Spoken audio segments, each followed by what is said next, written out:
Living Local presents Biz Buzz 413 with your host, Jill Munson. And before we get started with today's episode of BizBuzz 413, a couple quick thank you shout outs. Tiger Web Designs, thanks for making us look awesome on the World Wide Web. A thank you to my company, Pop More, confidence coaching and training done differently. And of course, a huge thank you to livinglocal413.org.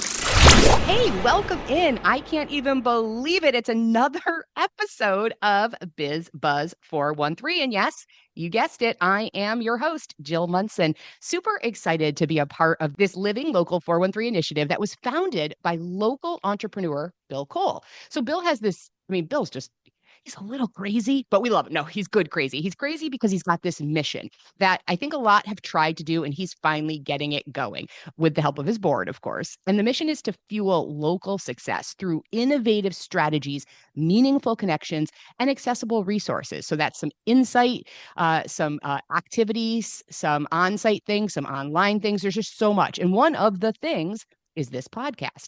So what we're doing each and every episode is we're trying to look for unique voices, the ones that are shaping the business and nonprofit landscape that are really making Western Mass, all four counties, what it is. And we're having these engaging conversations. We're also doing some of these features called Beyond the Biz card, where we dive into who the person is a little bit more than just the company or organization. So we're having a lot of fun and we are super grateful. I'll throw out, we're looking for sponsors. So if you would like to help support this initiative, please reach out. Or if you have any ideas for someone who should be on the show or a way to get involved, feel free to email me. You can do that at bizbuzz@livinglocal413.org. And that is BIZ and then BUZZ. So 1Z, 2Zs, bizbuzz@livinglocal413.org. That brings me to my guest. I can't even believe we're back together again. It's been forever. Shannon Rudder, President and CEO, Martin Luther King Jr. Family Services, or MLKFS for short. Welcome, Shannon. Thanks so much, Jill. It's wonderful to be back together. I've missed you. It was so funny. You were saying Claudia, who is your director, I think it's director of development, your big cheese in getting awareness and funds into the center. But you were saying that she told you about it, and then you were like, "Wait, Jill?" And I was like, "Well, there's only one Jill." There's only one you, Jill. Thank God, right, Shannon? The world cannot handle me and you. The world can only handle one of us. So I mentioned before we started today that I wanted to share this funny story about what happened before I recorded your podcast today. So I was traveling this morning through airport security, and I went through with my dog, and neither I nor the dog were stopped. It was perfect. And then I look back and my bag is stopped. And I'm like, what? I only had a carry-on. And I was like, I didn't bring anything liquid. I don't have anything like, combustible. Like what are they stopping my bag for? So I was kind of like annoyed because, that's what happens. And so Ruben, and I told him I'd mention him, Ruben, the TSA agent, was awesome. He opens up the bag and he's looking at the x-ray. It's my microphone. The microphone to do this podcast with you caused me like a half an hour. I'm not kidding. They had to take the microphone out of the bag, take it to a secret room, test it, and bring it back. Yeah. So very high. Well, we feel more secure. So thank you, TSA. Very, very high security. But I did tell him that, when you and I become internet famous, that we would make sure that because he was a part of this process, he would get his shout out. So there we go. Shout out, Ruben. So Shannon, there is I probably could spend, I don't know, a good hour, maybe even two, talking about everything going on at Martin Luther King Jr. Family Services. And sadly, we don't have that much time. But I wanted you, in case somebody is like, I don't know what this organization is, I wanted you to give just that high-level picture, the 30,000-foot view. And then, if you don't mind, in addition to that, sharing just a couple of these really dynamic daily programming, things that you're doing in our community. Do you mind sharing? Yeah, for sure. I'm very proud and to share. Our mission really is to build Dr. King's beloved community, right? Like a just, compassionate region where all people are embraced and empowered to really thrive holistically with dignity and strength Mm, and equitable access to the opportunities that they need. And so that's our work. yeah. Like we're meeting people, excuse me, where they are and showing up in the ways that are meaningful to them. And we do that. I'm at MLK Family Services is been around as an anchor organization for about 45 years, and I'm just like excited to be stepping into this, regional leadership legacy. I give, all respect and honor to like Dora Robinson, who was our first Oh, CEO, and yes. Ron Johnson, right, who was my immediate past, our CEO, and so just stepping into this vision of like how do we meet the needs of Yeah. today, right? And so we do that in a couple of ways. We're really big on stabilizing our families, and so working have a program around how do we what is it that families are needing? Is it help with budgets? Is it help with clothes? Is it help with access to resources? And so you name it. That looks very different for each family, and we're here to help. Wow. We also have a food pantry. We're proud members of the Food Bank of Western Mass. And so in our gym, every Thursday, we welcome folks from all over the region. All you need is an address, Wow. and we come in and so making sure that food and other supplements that are needed. And we do that really in this community hub sort of way, Jill, where we invite other resources in. So, like, we'll have Bay State to bring their Wellness on Wheels bus. We'll have, Men of Mocha Yep. come Yep. in to talk about men of color health and, all different SNAP benefits that are being, questioned, right now. And so that really I was going to becomes interrupt you earlier, Shannon, and just say, like, thank God for MLK Family Services because the world right now doesn't feel very just. And it doesn't feel like that's right. dignity is the thing that is put forth. It feels like we've become, and this is not, I want people to understand, this is not a rhetoric. It's not a right, red or blue or right or left. It's not a political statement, but I feel like as a society, we've become so self absorbed and self centered that we forget that equally as important to our own wellness and family wellness is the dignity of the other. And if we don't respect that, then the community fails as a whole. So sorry, that was in a diversion, but I think No, that's exactly what it's about. It's we are responsible for ensuring that we are being yeah. humanitarians, all of us, right? I don't care where you sit. That is the mission. And so the other programs that we're proud to offer to our community are, pathways to education, and we do those in a couple of ways. We are partners with Mass Humanities, and so we are one of 6 sites across the Commonwealth to offer Clemente, Wow. which is a social justice year-long barrier-free program that bears 6 college credits. And so we're really Oh, excited about that's, what that yeah. how that can change the trajectory of folks' lives, right? Whether or not they choose to like then go on to, matriculate and get their degree, they are then informed and can be change agents, right? In this movement of humanitarianism in our community. And then the other pathway to education program that we have been doing now for 42 Wow. years is our HBCU experience. So historically Black colleges and Yep. universities. And what that really is, Jill, is a year-long program where we engage both scholars, high school scholars, and their families in workshops that prepare them for what college looks Hmm. like. We do take them on an HBCU tour that culminates in January. I mean, I'm so sorry, in April on spring Yep. break, and we do that in partnership with local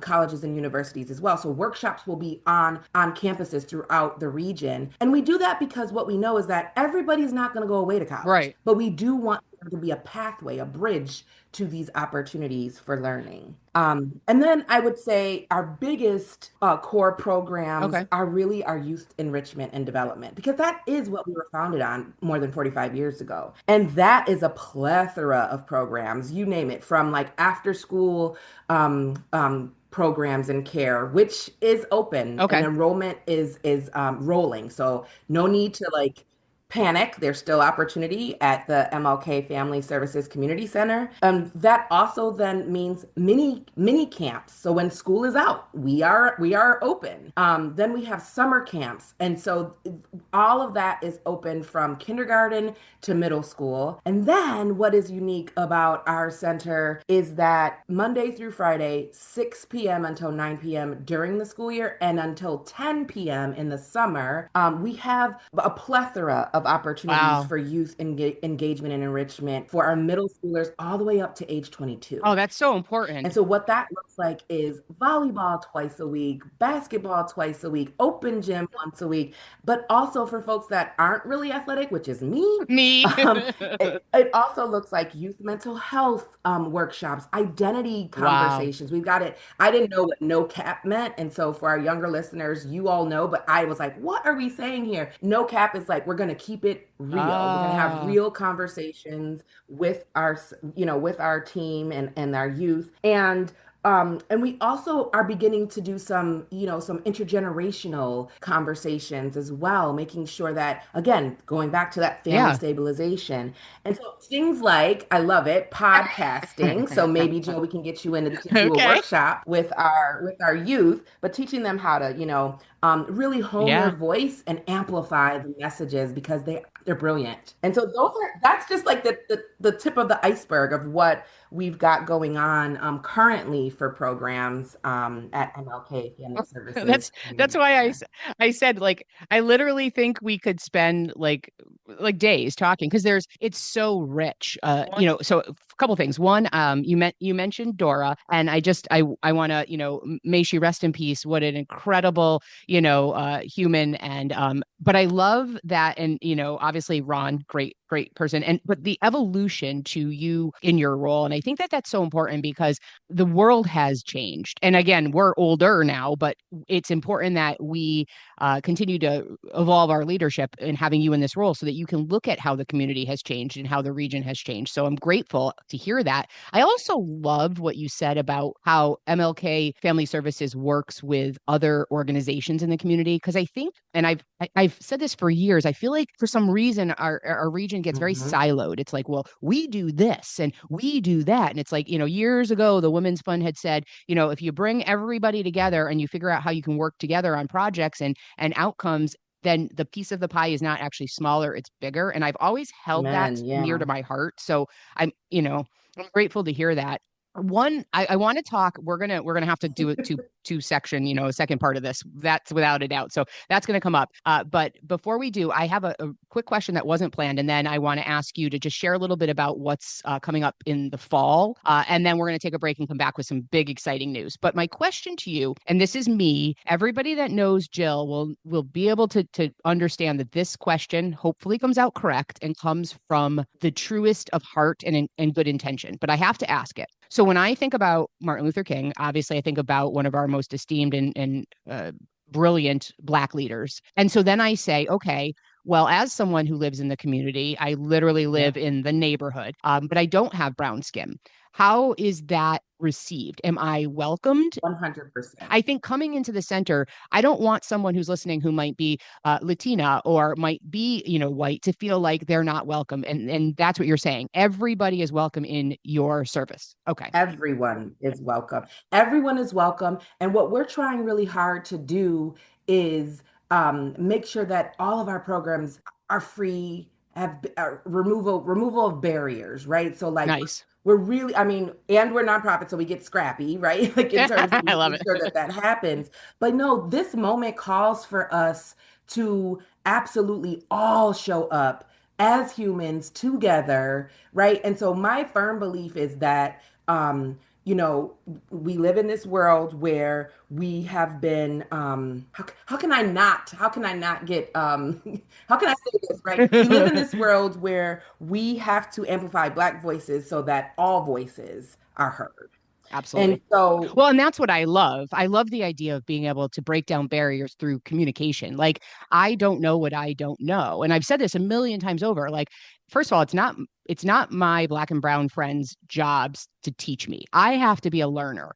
I have to be a self-taught learner of growth. But then I think the next step is having a trusted like you have somebody like yourself, Shannon, and other friends of mine who I can go to and say, okay, I understand this. Like I go back to like when I started learning about Juneteenth and I didn't know Yep. what I didn't know. So I did all my research, I did all my study, and then I went to some friends and I said, what do you think about this? Right? Because it's not someone's responsibility, but what you're doing in part by breaking down those barriers is you're allowing for the hard conversations. Like even me asking you that question was awkward, I felt, because you we're still a society where we're so scared to ask. And it's like, you know what? I'm going to throw it out there because if I don't and somebody else is thinking it, then I'm not doing my job. So thank you. I appreciate you answering and I appreciate the work and that openness to communication and conversation around all the differences, not just color barriers. So, That I love. So the focus on all, right? yep. That is what we are doing because we can't create this compassionate region where everybody is holistically thriving if we're not willing to have those Right. conversations and Especially in our be the new region. faces, right? Be the new faces and champions of justice. Right. And so one of the things that I know we're sort of like everywhere, but one of the things that really encapsulates what we're talking about right now, Jill, that it was important for me to bring to our region is Be Love. And so Be Love is this Mm, movement that actually the King Center of Atlanta started. And I thought for this moment in time, this is how we need to be engaging across our region. And so it was sort of this half-baked idea that then you share with these beautiful folks around me. And what ended up happening is we engaged folks through puzzle pieces, little puzzle pieces that you can okay. like the size of your hand, that we said to them 2 years ago on MLK Day, where we gather the community. There's been like 2,500 people that come to the Mass Mutual Center. Again, free event put on in collaboration through purposeful partnership with us and a handful of other organizations. But what we did was we said, we're going to ask them, folks that came from community, Yeah. of all ages, all races, what does it mean for you to keep Dr. King's legacy alive? And folks started Mm, drawing, Jill, right? And so we then said, okay, we got all these puzzle pieces. What are we going to do? Year two, we said, all right, how do we put this all together? What we did was Callie Green, who is a phenomenal local artist, put a public art installation together, Be Love in the 413, and it is now traveling. And the uh, purpose of this, right? The purpose of this, there's a Be Love pledge. We really want to ensure that if our vision is to create a just, compassionate region, we gotta like embody compassion. mm, Compassion has to like be in action. And so the action word of love has to be what's rooted, what's motivating all of our interactions with one another. And I, so yeah, that's that's the incredible. piece. So I love the question because I don't care what you look like. It's all of our collective responsibility, Right. right? To bring the lived experience and the wisdom and the love to the forefront of how we're engaging with one another. That's how we ensure Dr. King's beloved community in our region. I think that's so important. And I do think that there is need and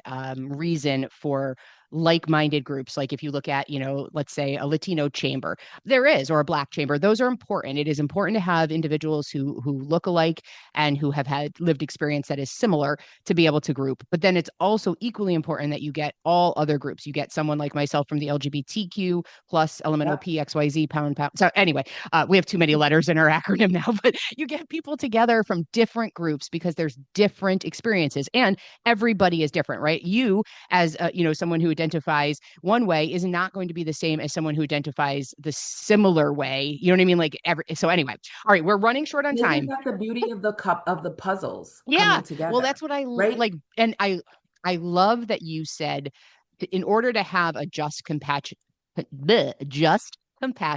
region that you have to have action and that action is the love and that blew me away. You had one other big thing that you've got going and planning for the fall that has to do with the next 3 years, so I thought briefly talk about that and then we're going to take a break and come back and announce this big exciting thing going on. Fantastic. Yeah. So we have just launched our 3-year, very ambitious, and if anybody knows me, they understand and know that Yes. like I'm ready to go, strategic plan.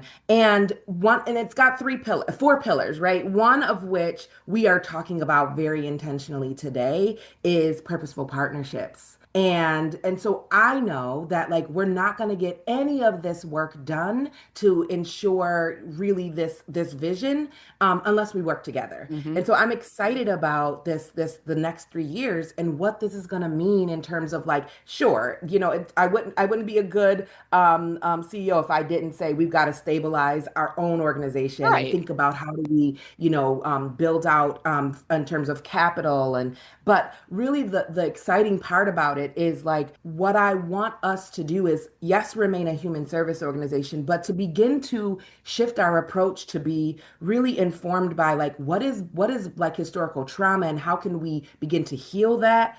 I really believe that intergenerational programming is going to be a part of that work.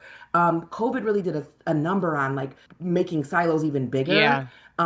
And so for me, it's all about like, let's bring us all together. Let's learn from our unyoung and our young, and then really beginning to shift our work to a public health lens. And so what this looks like is, I'll take for example our food pantry. Yep, people are hungry today, right? And we are gonna be there to be a part of their supply, right? And we know that food justice, which is really what's at the root of what we're doing, right? Providing the needs is going to take a public health, approach, which Right. means that like Mason Square, where we're physically located, even though we're providing services across the region, does not have a one-stop shop, Nope. full-scale grocery I store. got to And head so what on does that over look like? across the bridge. Anyway, go on. Right. Yep. Right. And like so and how is that accessible to our Yep. community that in need, right? And so I do have that where I live. And so it's our responsibility to get creative again through purposeful partnerships around like how do we create maybe a food co-op, right? What does that look like for us to create the thing that is needed right here, right now? And so that's going to shift us from being just a human service organization to really embodying public health I love that. with greater intentionality. So that's sort of like Woo! very high level, but it's also an opportunity, right? Like it's an opportunity for us. We've gotten really clear. We spent 9 months. We've talked a lot to a lot of people throughout our region. And so all are invited to begin to figure out how do we implement this like ambitious, over plan over the next 3 years. We've got like committees, board opportunities. There's a ton of ways that folks that are really charged up by like, what can I do in my community? Mhm. Please reach in and give me a call, and we can have a It's so conversation. funny because you're like an overachiever, and that I love about you because we're cut from the same cloth. And then you're like, and I talk to a lot of people. I'm like, no, no. And you use the expression unyoung, which I don't know if that's a new word. I used to say vintage, but I consider myself unyoung. And I love that word. I think I'm going to start using that. So we, Well, I got it. I got a shout out. I got it from Dr. Frank Robinson. So, oh, love that. I am so oh my gosh, I Bill's gonna kill me because we're coming back, and this one already went like 4 times longer than it was supposed to, but too bad. It's uh-oh. my show, and until somebody tells me I'm not allowed to, I'm just gonna keep going. So we're coming back. We're gonna do a part two, and I want to make sure that you tune in because Shannon, my guest, president and CEO of Martin Luther King Jr. Family Services, is going to share a very, very big announcement about something that is relaunching in our community. So don't miss it right here on Biz Buzz 413.